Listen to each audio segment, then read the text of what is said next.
Et salut à tous, j'espère que vous allez bien. Aujourd'hui, on se retrouve pour parler de la nouvelle série qui vient de sortir, Étincelle déferlante. Aujourd'hui, on va voir dans un premier temps les taux de drop de cette nouvelle série. Vous allez voir que c'est un peu catastrophique quand même.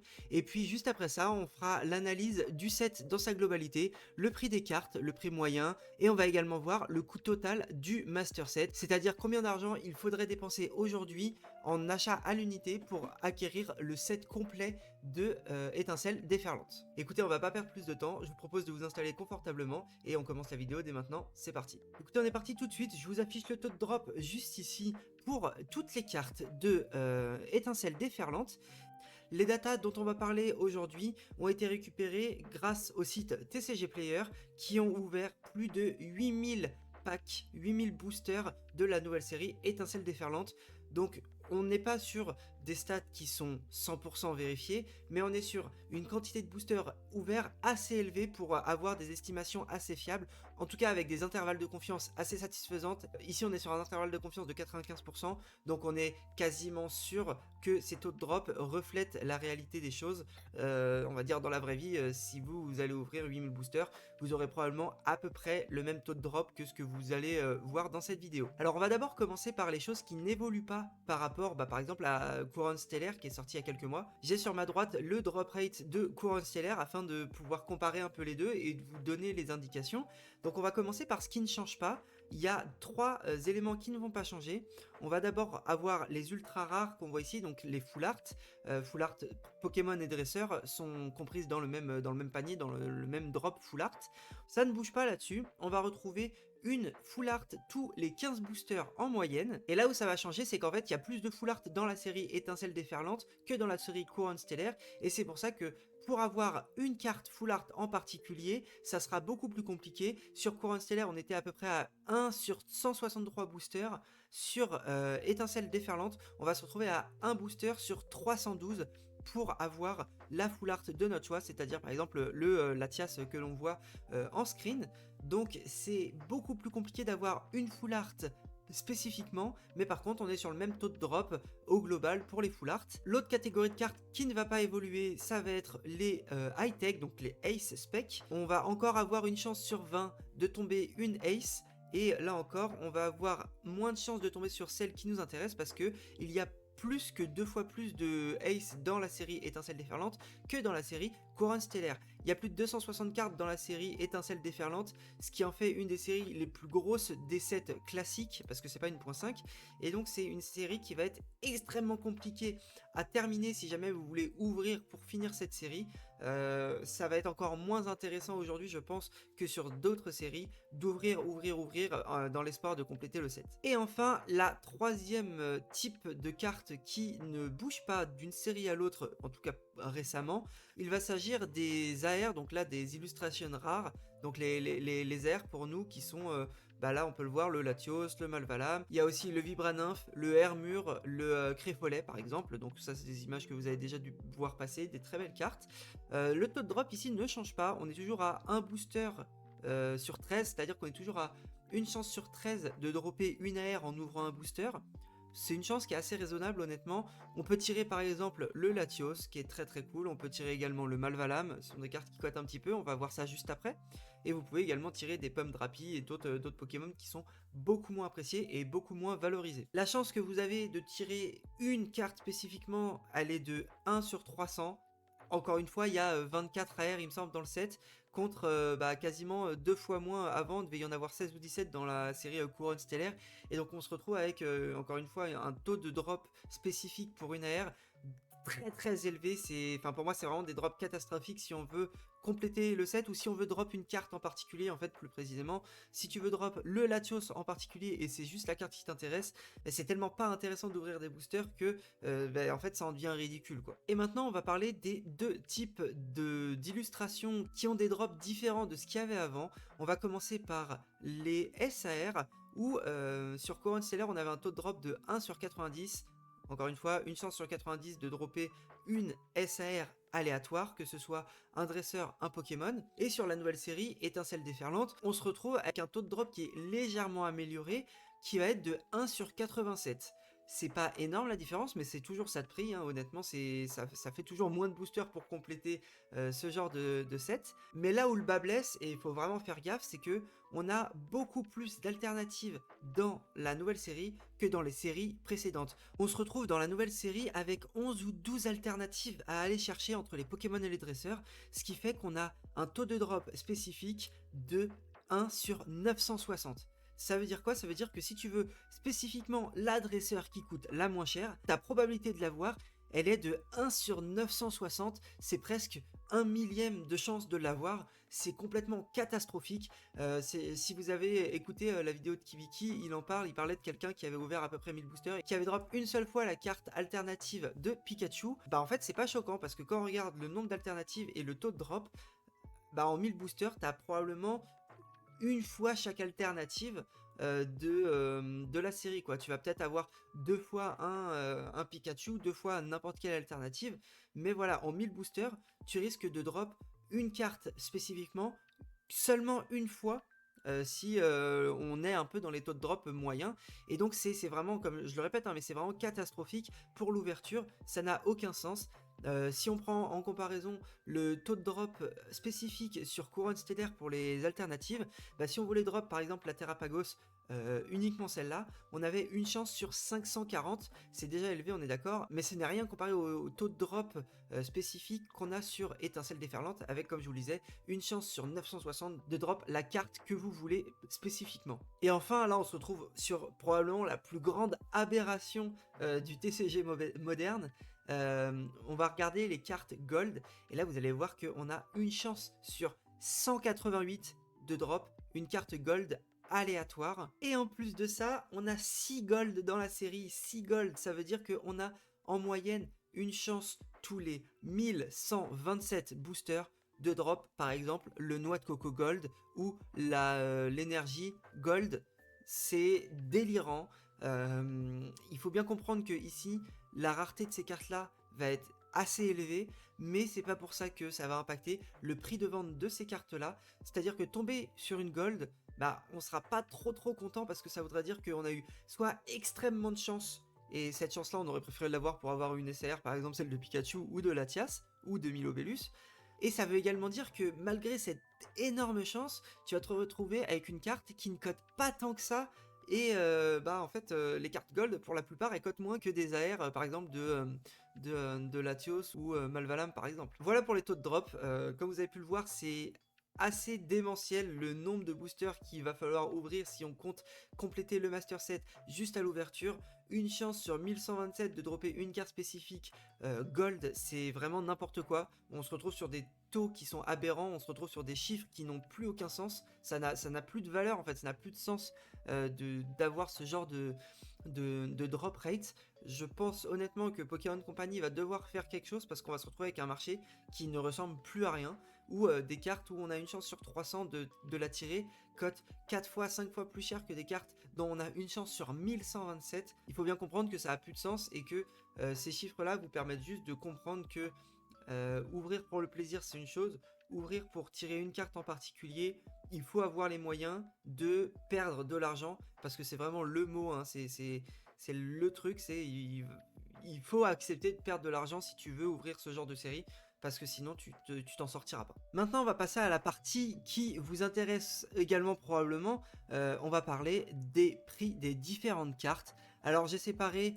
un petit peu les ex et les ace, je les ai regroupés en même temps parce que il n'y a pas d'intérêt de voir toutes les cartes en détail. On va avoir une vision d'ensemble, c'est largement suffisant. Pour les cartes ex standard, on va se retrouver avec un drop rate de 1 sur 106, c'est-à-dire une chance sur 106 de dropper la carte ex que vous voulez. On a un taux de drop de 17% pour les cartes ex, avec un coût moyen des ex de 1,81€, en sachant qu'il y a un écart type qui est quand même assez important. On va retrouver des cartes comme Pikachu ou comme Latias qui vont coûter un peu plus cher. Le Pikachu, je crois qu'il est aux alentours de 7-8€ peut-être, quelque chose comme ça. Et après, on va se retrouver avec des cartes X qui valent 1 ou 2€. Enfin voilà, vraiment une bouchée de pain. Et donc, finalement, on se retrouve avec ce prix moyen qui est légèrement en dessous de 2€, un coût total de 32,50€. Pour compléter toutes les ex de la série, il va falloir débourser en moyenne 32,50€. Donc vous pouvez dire entre 30 et 35€. Voilà, c'est grosso modo ce qu'il faudra dépenser pour avoir les 18 ex de cette série.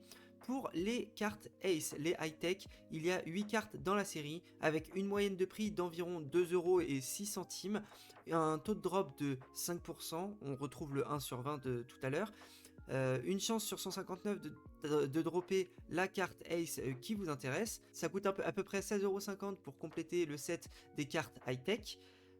Ensuite, on va passer au set qui nous intéresse réellement, les AR. On a 23 AR dans ce set étincelle déferlante, 23 AR à aller chercher, avec un coût moyen de 9,93 €, légèrement en dessous de 10 €, avec un taux de drop de 1 sur 300 pour avoir la carte de votre choix. On va avoir des cartes qui vont coûter légèrement plus cher que d'autres. On va avoir par exemple le Latios qui va coûter 45 €, ce qui est aussi cher que, ce qui est plus cher que la moitié des gold du set. Donc, enfin voilà, pour vous rendre compte à quel point cette carte-là coûte cher. Derrière, on va avoir quand même quelques petites cartes qui vont valoir un peu d'argent. Le Malvalam à 20 €. On va avoir le Créfolet qui est aux alentours de 14-15 €. Le Hermure qui a une superbe carte qui va coûter à peu près 11-12 €. Et puis voilà, on va avoir derrière ça pas mal de petites AR qui vont valoir entre 4, 5, 6 €. Et donc voilà, on a encore une fois une disparité assez énorme entre les prix de certaines AR. Le prix d'une AR en fonction de laquelle c'est peut décupler. On a l'AR la moins chère avec le Pyronil à 40 €, bah, tu rajoutes x10, x11, x12 et tu obtiens le prix de la Latios.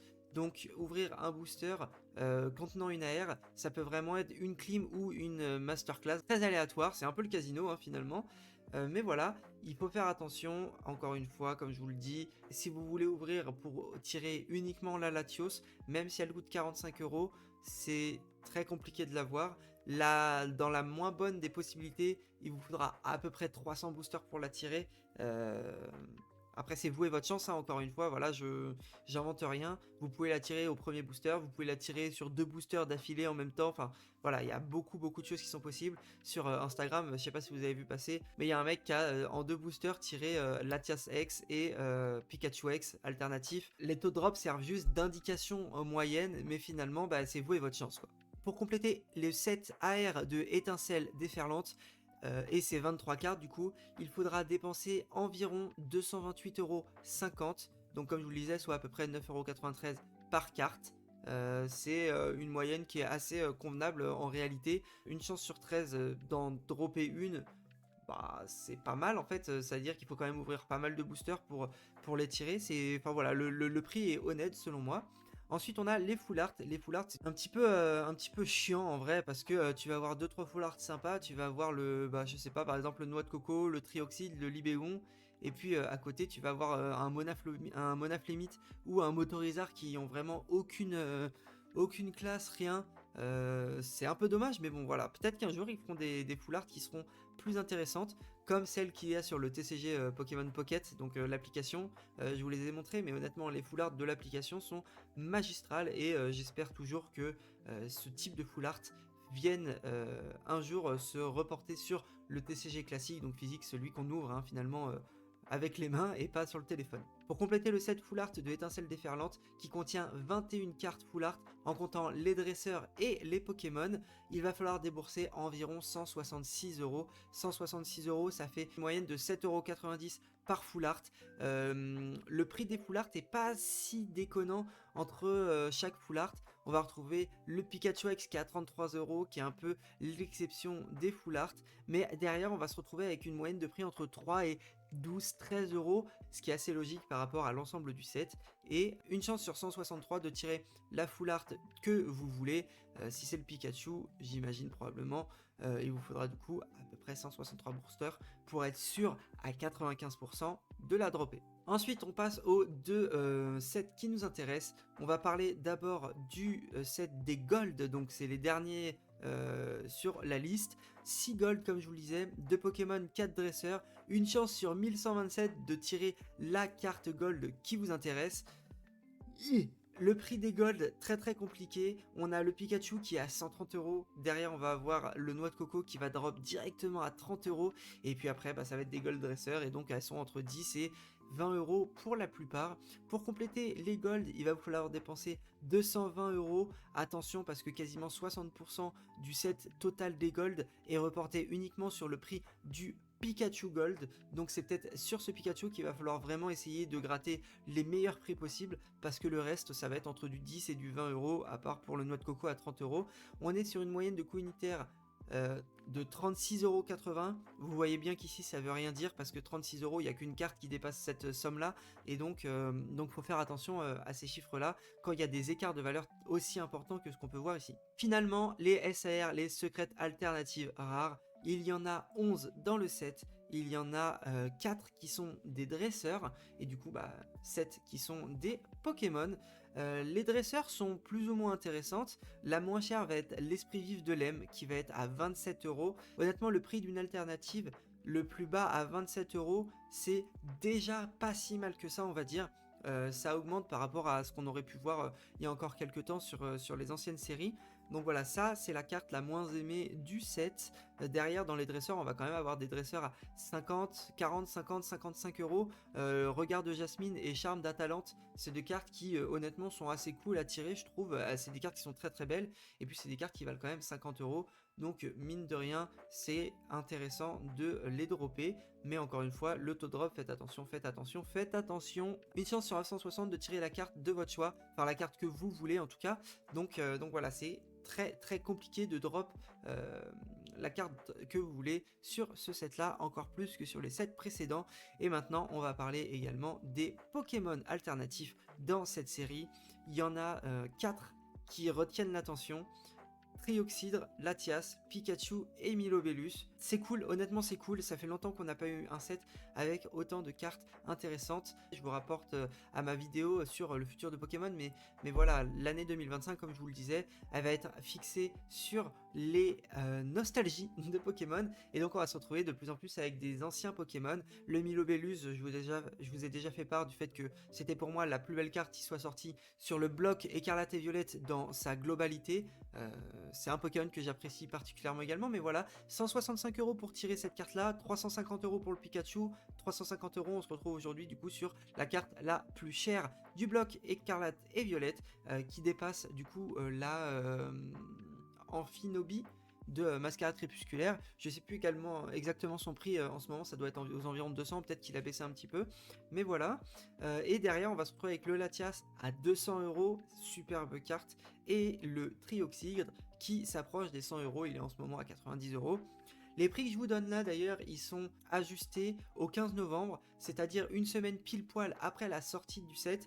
Il faut bien comprendre que la plupart des cartes risquent de baisser un petit peu en valeur, comme dans tous les sets, hein, de toute façon je vous apprends rien.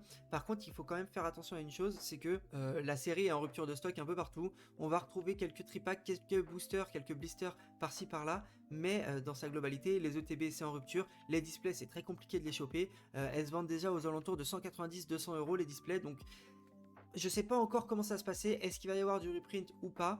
Peut-être, on sait que Pokémon Company aujourd'hui est un peu plus ouvert au réassort, au reprint, mais il n'y a aucune donnée qui nous permette de savoir s'il va y avoir un réassort ou non, donc on est obligé de se baser sur les infos qu'on a actuellement, et actuellement, il y a peu de chances que le prix de ces cartes-là diminue drastiquement, parce que le prix des items a déjà augmenté. Une ETB aujourd'hui, c'est 65 euros. Une display aujourd'hui, c'est 190, c'est 200 euros. Vous pouvez encore en trouver à 170 euros, mais c'est extrêmement rare et il faut vraiment chercher, quoi. Donc on est sur une série classique, mais en même temps on est un peu sur une tendance du marché qu'on n'a pas vu depuis très très longtemps, et voilà, c'est pour ça que les prix je vous les donne une semaine après la sortie, et pour moi il faut quand même faire attention, parce que même si d'habitude on voit les prix baisser, je ne sais pas comment va se comporter cette série dans les semaines, dans les mois à venir, parce que elle est déjà assez rare, et que les cartes sont... Putain, c'est quand même des cartes extrêmement appréciées, c'est des Pokémon extrêmement appréciés. Pikachu, Milobellus, Latias, Trioxyde. Moi, le Trioxyde, ça m'étonnerait pas que la semaine prochaine, il soit déjà à 100 balles, parce que la carte est juste magnifique, elle parle à énormément de gens, et je trouve qu'elle est pas assez chère aujourd'hui. Donc peut-être que la logique des choses voudrait qu'elle descende un petit peu, mais maintenant, on est sur une série où on voit il n'y a rien de logique, et donc probablement que cette carte-là risque de monter dans les mois à venir. Je fais pas de conseils là-dessus, parce que c'est encore trop tôt, et que je veux pas me positionner sur cette série. Globalement, j'ai acheté un Milobellus à 130 euros, je pense que j'ai fait une superbe affaire. Le Pikachu, pour l'instant, je le laisse de côté. Le Latias m'intéresse pas spécialement. Le Trioxyde, je le cherche aux environs de 70 euros en ce moment. je pense que je peux le trouver en négociant ou peut-être au cours d'un trade. Mais voilà, une chance sur 960 de tirer la carte que vous voulez, c'est extrêmement compliqué. Mais maintenant, si vous droppez une de ces cartes-là, c'est quand même très très cool quoi. Pour compléter le set des alternatives sur Étincelle déferlante qui contient 11 cartes, il faudra débourser environ 1100 € pour compléter du coup comme je disais ce set. C'est environ 99 € par carte et là vous voyez qu'on est sur un range qui est vraiment hyper intéressant parce que on a des cartes qui valent un peu plus, on a des cartes qui valent un peu moins, mais on a, si on compte le trioxyde dedans, 4 cartes qui valent le coup par rapport au coût moyen, alors que d'habitude on n'en a qu'une qui fait exploser la valeur moyenne du set des alternatives. Là on se retrouve avec 4 cartes qui valent le coup par rapport au coût moyen unitaire, et je trouve, c'est une donnée qui est vraiment intéressante à prendre en compte, et c'est une donnée qui est pour moi qui représente toute la valeur de cette série dans sa globalité, parce que ça veut dire qu'il y a beaucoup de cartes qui valent le coup, beaucoup de cartes qui intéressent les gens, et c'est probablement une des meilleures séries qui est sortie sur Écarlate et Violette, et je vais vous dire pourquoi c'est probablement d'ailleurs la meilleure série qui est sortie. Voilà, je vous affiche la valeur du Master Set de cette série, il est de 1760 €, c'est une moyenne encore une fois, et ce Master Set là est le Master Set le plus cher de tout le bloc Écarlate et Violette. Et quand je dis ça, je parle également, et bien entendu vous savez de quoi je parle, de 151. Le Master Set de 151 coûte aujourd'hui moins cher que le Master Set de Étincelle déferlante. Évidemment, il faut prendre en compte que le Master Set de Étincelle déferlante vient juste de sortir et qu'il va probablement se prendre une correction dans la gueule dans les semaines à venir. Mais on est à l'abri de rien. Le trioxyde à 90 €, il n'est pas exclu que dans un mois, cette carte-là, elle soit à 120-130 € parce que les gens se rendent compte qu'elle est incroyable et qu'elle est pas si facile que ça à drop. Donc voilà, moi je vous dis mon avis personnel.